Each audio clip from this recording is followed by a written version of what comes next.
congratulations on the documentary, Wisdom of Happiness. I just got a chance to watch it. Um, why don't we start from the beginning and tell us a little bit about the genesis of the project and how you both got involved with it? We started 6 years ago with the idea of making a film about His Holiness, the Dalai Lama. And we were so lucky that we knew the photographer of His Holiness, Manuel Bauer, who was 30 years in a very close circle with him. So we had a very trusted relationship. So we had a good starting position and had a very trusted relationship and got special access from the beginning and had to chance to do this very special kind of interview where he's looking directly into the camera very fast. We shot this in 2019. And from there, we had been working nonstop till we released it in last year, 25, in Zurich Film Festival. And now we're here to open it in the United States. Talk about the special challenges that come with having such a august subject to interview. I mean, how do you go about it as a director and as creating this world around him? Yeah, I mean, for us, it was always really clear that we wanted to bring his knowledge, his universal knowledge to our modern world. So don't make it like a biography, but really like putting this knowledge, which we think is really important for our modern times, for our, let's say, troubled world in the center. And this was how we started. So for us, it was clear that we wanted to have an interview with the Dalai Lama, where we really focus on his main messages he has to give, or the ideas he really want to share with the world. And we combined it then with images that Manuel Bauer did, this photographer that for the very first time worked as a cinematographer. I Hmm. mean, this was really a huge luck for us and a gift for us because he made these incredible images of nature, of landscape, of our modern world, where you start to experience the knowledge and the message of the Dalai Lama. I think it's not it's not at all in a way a teaching. It really what we try to do is to create an immersive experience, an immersive world where this knowledge starts to, yeah, that the audience starts to connect with this knowledge and feel it, can experience it. This was the goal that we had with this film. Did you consult with him about how what he wanted to get across in the documentary, or was it something you have a vision for what you wanted to hear from him? I think we had both an analytical and an emotional access. So what we did in the beginning is we were looking at the 84 existing films on His Holiness, and we saw they were all like similar about his life and about his very special character. But we didn't find a film that is with him or through his eyes or through his words. So we were finding this special access that Barbara just described, where the audience is in the center, and it's not about him, but it's about the audience, so that the audience can feel what he's trying to bring to the audience since now 80 or 70 years. He's traveling around the world. He has his core messages. You can look it up. It's very valuable for our modern contemporary world, and it was a challenge to put it in the right angle and aspect of our modern contemporary world. We didn't need to prepare him because he was already prepared. The challenge was to try to introduce him to this technology, but you can see it in the film. That was all the briefing. You see the briefing in the film. Oh, I speak to this camera. And that was the briefing. He loves technology. He loves watches. He is very playful with cameras. So he was very open and understood it from the first second what he should do. So we were very happy. He was so fast and playful. I hope you enjoyed it. I did. Were you shooting primarily? So he is in India and you were shooting primarily there? I mean, that's where we started. We went up to where he lives nowadays. I mean, he's living over 60 years in exile. He had to flee from Tibet, left his country. Um, it's on the, yeah, it's in the Himalayan mountains where he's living also today. I mean, like on the other side, now on the Indian side instead of the Tibetan side. And we were bringing up with the Indian film crew and with the Swiss film crew all the gears up there in the mountains. And we really started there. And we started, yeah, with this core element of the interview with him. And Manuel Bauer was allowed to enter his private rooms when the Dalai Lama was meditating. So this was like the starting point. And then from there, we went to a lot of different places in the world where we really had the feeling that we can find the images we need to transport this knowledge, to make it, yeah, visible, tangible, feelable. And this, I mean, parts were in Ladakh. I mean, this is a Indian part that looks like Tibet. Parts was in Croatia. Parts was in Switzerland, in the Swiss mountains. So we really looked all over the world to find these images we needed for this film. What were the sort of sensitivities? I mean, you were in a religious environment with him, shooting with him. What sort of sensitivities do you have to bring to that as a filmmaker? Um, can you speak to that?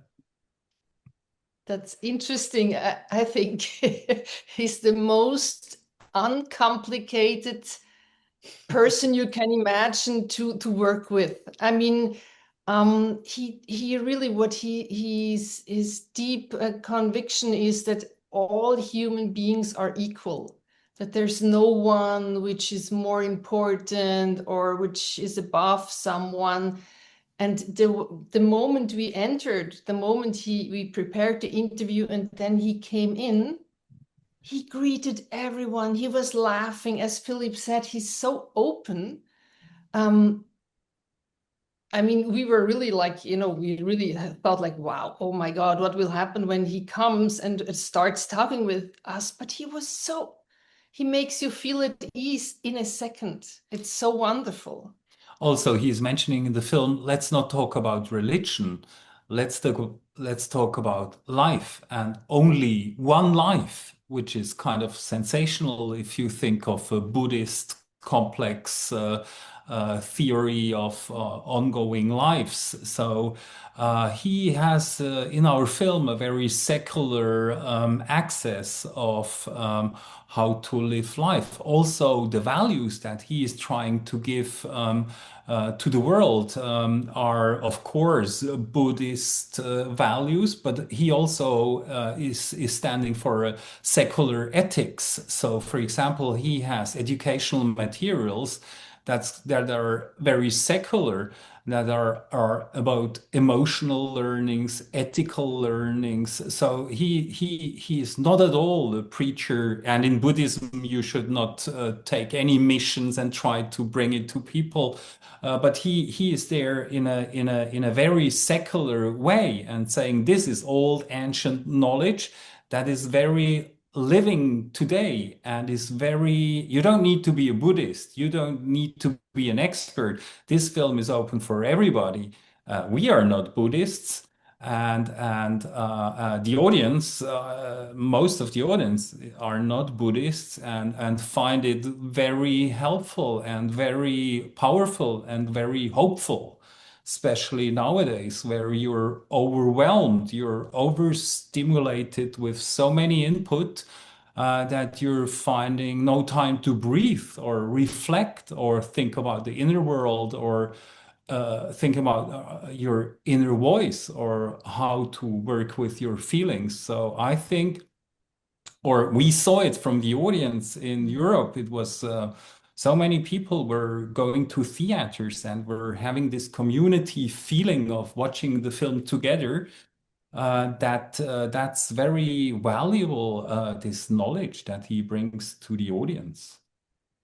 How much did you have? I mean, you said you're both non-Buddhists. How much did you have to learn about the religion in preparation to do these interviews? We were very lucky to shoot this interview very fast. Then there was the lockdown. As you know, we have all been at home. So we had the chance to read every book there is. So we were becoming experts, and we saw all the films, and so we know now everything, but still we are beginners on a practical level. I mean, which is good because the film is you don't need to be an expert to watch the film. So it's an easy accessible film, which I think is key. There are so many films and books for experts. But then again, it's very nice to learn. But I'm a beginner, and I started to meditate, which is great. But still, I'm not a Buddhist, but just a beginner. So it's a privilege to learn and to be part of this. Yeah, and also we focused on really on the knowledge that we had the feeling our world, our current world needs the most. I mean, the Dalai Lama is such a high philosopher. He's with quantum physics and all these aspects you have in Buddhism, which is really, I mean, it's so complicated. And as we had in a way we were coming in a way from outside, we really focused on these elements that we think everyone can understand. And I mean, sometimes they seem so easy to understand and to take them as parts of your life, but they are so deep. And I think this is really, which is interesting, that sometimes things that you think, oh yeah, that's easy. Oh yeah, I already know it. But if you really start thinking about it, then you're like, okay, wow. And also we are open or wise enough to include expertise or take advice from experts.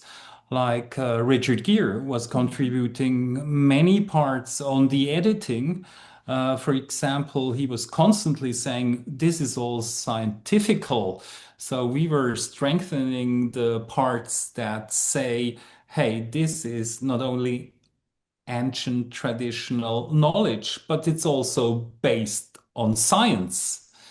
So that's a part he was pushing very hard to strengthen that. There were other parts where you go into shunyata. This is such a complex theory, so it took us many days of discussion how to break it down in a most accessible way. And then it's about language and words. And then again, we're careful enough, as you noticed, we are able to speak English, but it's not our mother tongue. So we are very careful which word is the correct word if you want to say one thought, how he likes to say it, or how to um, make it accessible. It's a complex job to say something complex in easy words. Yeah, and there's such complexity to the religion, to his thought, to all of these different elements of it. How were you able to decide what elements you wanted to bring to the screen and then how to explain them?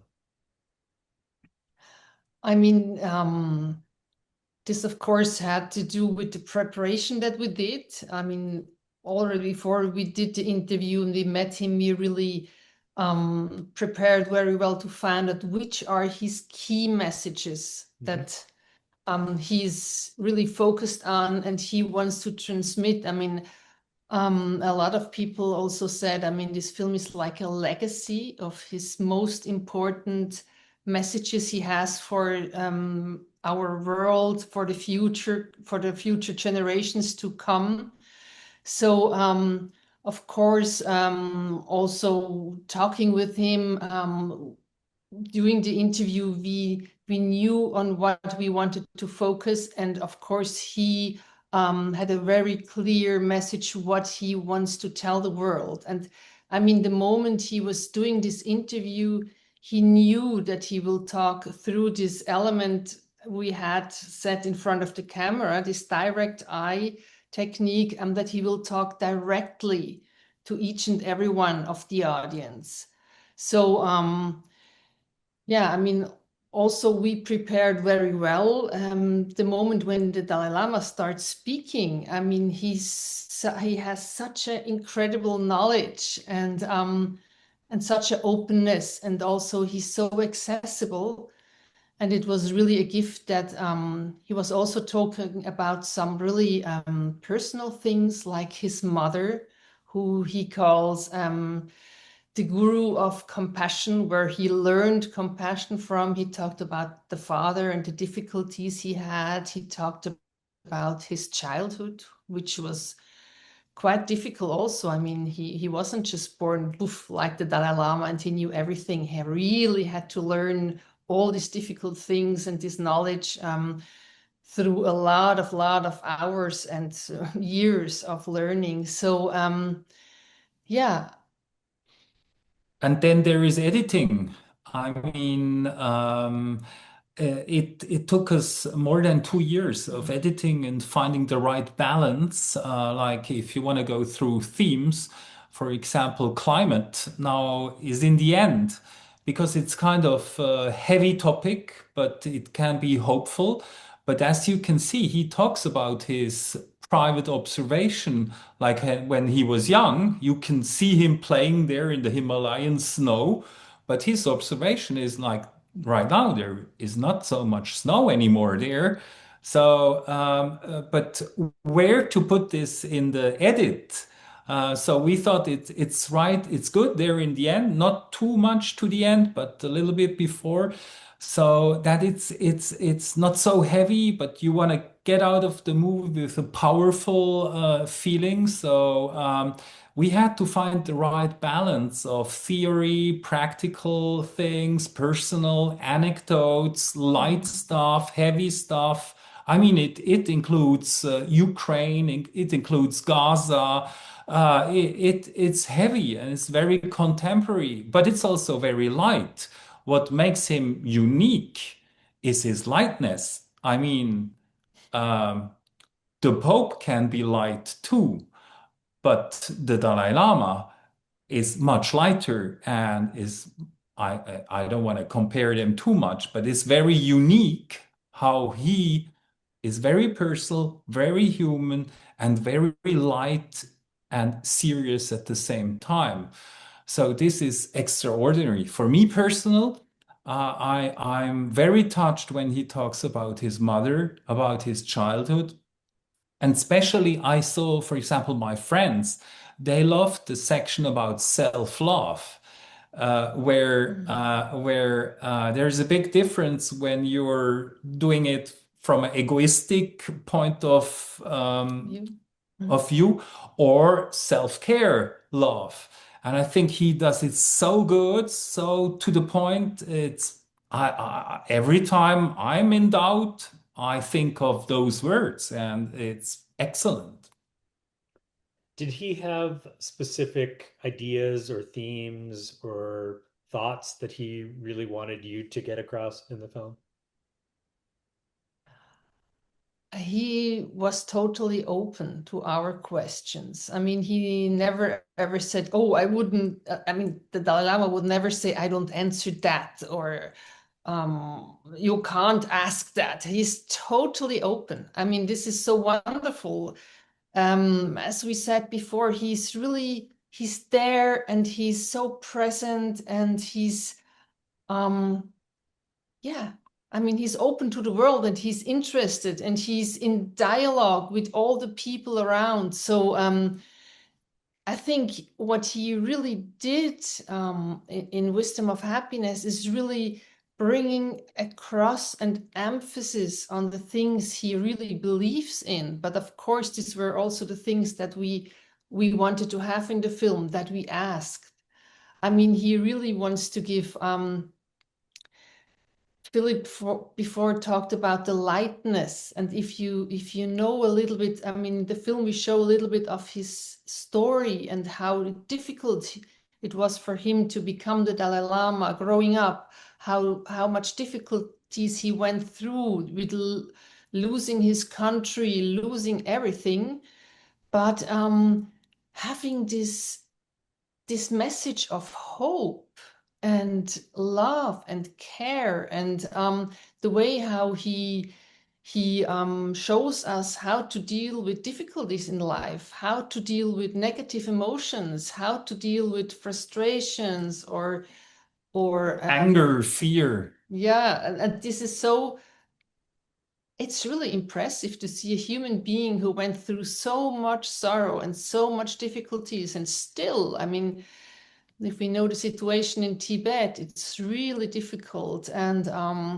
they're struggling to still keep their culture, yeah, vivid for the future. They're not allowed to use their language, and the Dalai Lama always says, "I never ever felt any hatred towards the Chinese government," and I mean, to experience that and to really understand what he means and how it's possible that also we in our daily lives we so often feel anger or yeah, oh, this person has done something bad to me, but really make this distinction in between the action that the person has done. You can condemn it, you can try to stop it, but without violence, and the human being that he says we always should see each person in this world as a human being.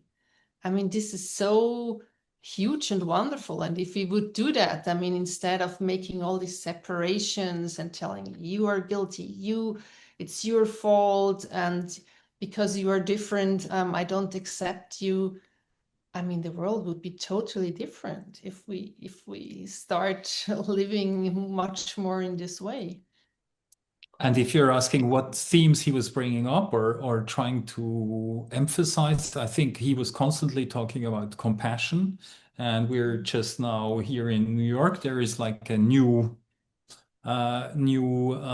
atmosphere here, and we can feel it from the messages we are receiving here. There, people are talking more now about compassion. I think that's a new hopeful sign. And then he was also focusing on the long-term change can only be done through education. So that was very important. Like Buddhist always thinks in eons, like very long-term perspective, and their change can only be done through education. I think that's the one core focus point that was very important to him. Yeah, and the feeling of to never give up. he really emphasized on that each and every one of us can change our way how we feel, our way how we are. That's why also the film is called Wisdom of Hope, because he wisdom of happiness, because he really thinks that hope is such an important element in our lives, and that happiness is achievable for each and everyone. And you should start with yourself and with the feeling in yourself. And with that, you can transport it and bring it outside and have another way how we live together and how we talk with each other, how we see each other. And I think these elements of hope and yeah, really the idea that each and everyone can be the change he wants to see in the world, as Gandhi said. He really believes in that. And I think this is also one of these core messages that was so important to bring across in Wisdom of Happiness. You mentioned the childhood scenes where, we get some of the history, which I thought was really important because, I'm sort of vaguely familiar with what happened, but hearing it from his perspective was really fascinating, actually. And how did he give you footage that you were able to use? How did you do that? Well, we were working with many archivists, and as we mentioned, there was the shutdown, so we were having a lot of time, and I think we have a really big archive on him. So we were talking with experts and archivists all over the world. As you can see in the end credits, it's really a big international team. So we were having partners everywhere, and it's been a long research, intensive research. So, in all humble modesty, I think we were able to show the audience some of the most exclusive and unseen footage. And also, there was one story we were. Very lucky. We were, His Holiness is His Holiness. He doesn't work with archival footage. He has a big team, archival team there in Dharamsala. So we were telling those experts there, in case you find old reels, please tell us. And they said, yes, we don't have more. They said, we were just saying, well, in case. And then suddenly, You found them. in May 24, um, 5 months before world premiere, we received a photo of three boxes with 70 reels. Wow. And some of them were broken, some of them were having mold. And we didn't know how to get them out of India because this is cultural heritage and it's political difficult. So one person was brave enough to bring it to Switzerland, and we immediately brought them. We have one lab in Switzerland which is specialized in really taking the most careful steps you can only do. And we were able to digitalize all this unseen footage. And 1 week later, this person got back with full digital copy of everything. So we are aware this is so unique, it's cultural heritage. So we gave it back immediately and we were able to have pieces in it in the film. So this was really magical for His Holiness and for his sister and the whole team. Like they have never seen even scenes from the escape. They look so real. I don't know if you have Yeah, yeah. if you No, have I've saw. realized it's like a feature film. No, it's like unbelievable. Yeah, that's So why I that's asked because why. I couldn't understand how you got it, and No, that's the or latest whether it was Swiss. AI or something is. No, it's no AI in this film. This is Swiss technology and very careful diplomatic management. Wow, wow, that's an incredible story. Um, what's what did you learn personally? Like, I'm interested a little bit on your personal take. What did you learn from this experience of working with him and also as a filmmaker? What did you learn? I mean, I learned for sure to never give up and to really have this positive thought, not only of our world today, but of also of the future. I mean, he's now living since 90 years. He has seen so many things, the world changing um, into positive, into negative, in so many things. And what is the most important thing to be able to work together, to create films, to create kind environment, is that you find your inner peace, that you always recenter and have this feeling, okay. I mean, what we do in the film also is like it's really this breathing he's doing with the audience twice. And a lot of people tell us, I mean, you know, I have done it when he showed us how to do it. I mean, this feeling of just breathing in conscious breathing sometimes in a day, it really changes your perception of the whole world. I have this feeling of yourself, of your body, of your mind, of your heart. And yeah, I think I learned to live more in the moment, but always with this feeling of, okay, we're not lost somewhere. We should never lose hope. Yeah, we can change things. And you know, the way he does things is in a way it makes you calmer, but it also activates you. And I think this for me was the most important thing, to have these two things side by side and integrated in a way every day. Yeah, I think what I learned from this film is all in the film, and I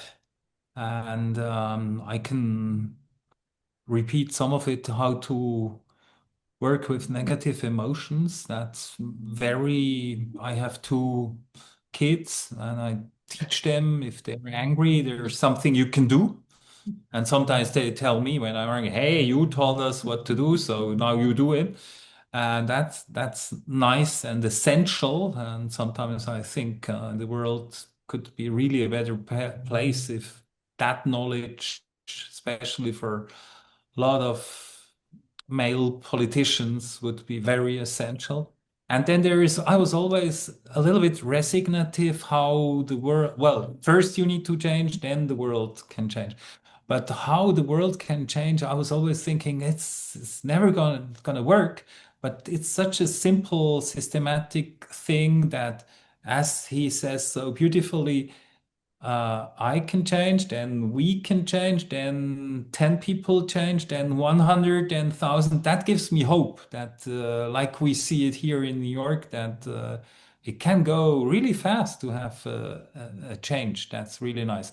And talking about the campaign, how we release the film, not only in the film, but so we make new friends and we find partners and make like who we work together. Also here now, people really care, and it's not only just a film. Like Oren Moverman or Richard Gere, those they really care, like really. And that's very motivating and very touching. And yeah. Yeah, it must be very unusual as a project to have such a big subject and producer on every scale. The subject is big, the audience for it is huge, and well, I think you guys have pulled it together in a really remarkable way. I'll let you guys go at that, and thank you so much for taking time to talk to us about Wisdom of Happiness. We hope everyone gets a chance to see it. Thank you, Eric. Eric. Thank you. Have a wonderful day. Thanks for watching the You Interview channel. With over 3,000 original celebrity videos, we have one of the largest collections of celebrity interviews anywhere. So remember to like and comment on our videos and subscribe to the channel. If you want to get more involved, you can become a member of the channel. Membership has its perks. You can see exclusive celebrity videos and get the opportunity to ask our celebrity guests questions. We can't wait to hear from you.